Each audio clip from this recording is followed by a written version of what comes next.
Well, hello friends, pro-life leader Frank Pavone here, Director of Priests for Life, bringing you my daily diary segment. Today we're going to cover Friday, May 31st, Saturday, June 1st, and Sunday, June 2nd of 2024.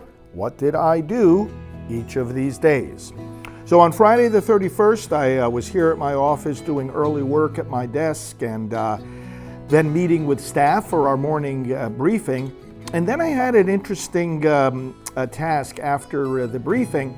You know, I mentioned in one of my previous updates that I've been consulting a dietitian, not that I need any special diet, but just for proactively learning about more healthy eating. And so this part of my effort was to actually go grocery shopping with an associate who could advise me on some of the best things to look for and some of the tips and tricks to make sure that eating is for maximum health.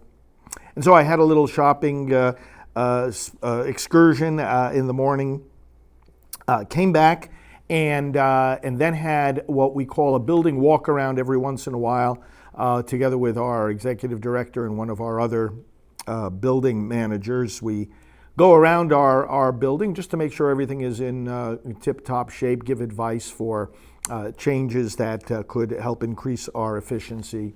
Every once in a while we do this, so I took care of that morning. Had some other meetings prior to needing to get picked up from the office at noon to go to the Orlando airport. Now, when I'm in the car, when I'm at the airport, at the gate, and when I'm on the plane, I always am doing some work on my laptop. Some of the topics I dealt with on Friday the 31st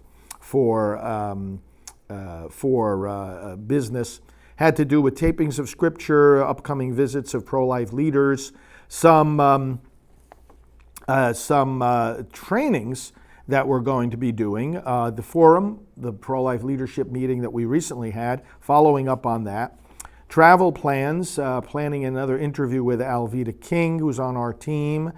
A Silent No More contact that we have. We're always getting new people coming to the Silent No More campaign to share their testimonies. And one of them used to be a Disney princess, and we're letting her share her testimony. She has already been sharing it, but going to do so more formally with the campaign. Prayer campaign for stopping these pro-abortion ballot initiatives. I am getting co-sponsors for that campaign, launching it more deeply. And then also arranging some individual calls with pro-life leaders that we have to connect with. I flew to Dallas, Fort Worth. Flights were delayed, both coming into and out of Dallas. Got there, had some dinner at the airport, was on the phone with some of our members of our administration, doing routine catching up, then got on the plane to California out of Dallas.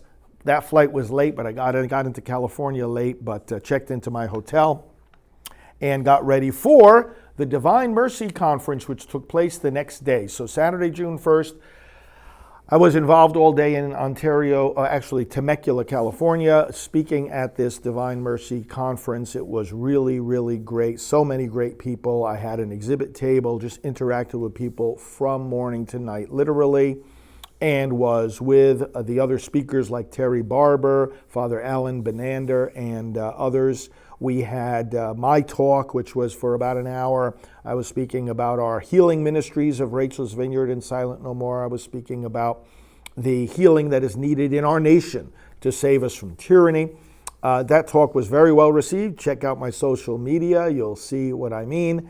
And we had just a wonderful time with those people, interacting with them at our exhibit table, talking with people all day long who had come from all parts of California to take part in this Divine Mercy Conference. Concluded with Mass in the late afternoon, not that I said, of course, but that one of the other priests celebrated. And then we went to dinner with a smaller group of leaders and activists for about 20 people.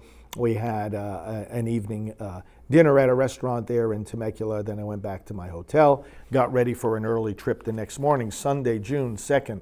Up early, got picked up from the hotel, went to the Ontario airport, and then it was a crazy, crazy day because the flights were so terribly delayed hours and hours delayed. I just did work at the airport. I had to do things on my laptop in regard to follow up with, again, one of our new Silent No More members, approval of newsletters and appeal letters going out, working on trip plans for future trips, promoting the prayer campaign, revising the liturgical resources online, approving the thank you texts that go out to our donors, preparing a spiritual bouquet for President Trump, preparing some details for next month's conference in Washington, D.C., and all of this then in the midst of long plane delays. Got to Dallas late at night and got to my gate for the connecting flight back to Florida, which didn't get in until 3 in the morning, didn't get to my office till 4 in the morning,